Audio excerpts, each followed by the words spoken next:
So what's your vision of the future?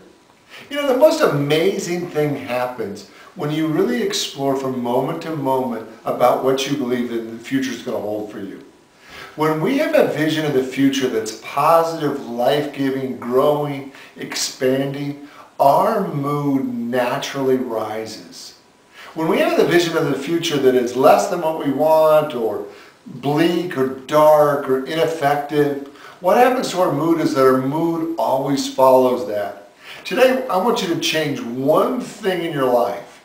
And that one thing is I want you to increase your vision for the future of your life, for your family, for your community, for your world, and watch as you hold a bigger vision for the future, how your mood, how your energy, how your vitality, how your attitude, how everything expands. You know, one of the most amazing things that we have at our discretion always is our ability to hold a vision for the future.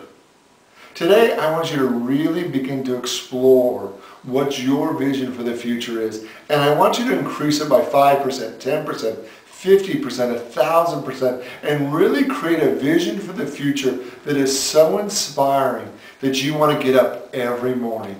Today, what's the greatest good you can imagine? If all things were possible, what vision would you hold for your life and for your family and for your world? And can you feel the difference when you're inspired by your vision of the future?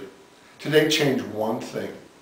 Improve your vision for your future and watch how everything changes. You have the power today to hold a brand new vision for your future. And watch your mood, your attitude, your energy change because you finally have a vision that's big enough for you to be 100% committed. Have a great week, my friend, and I look forward to being with you next week.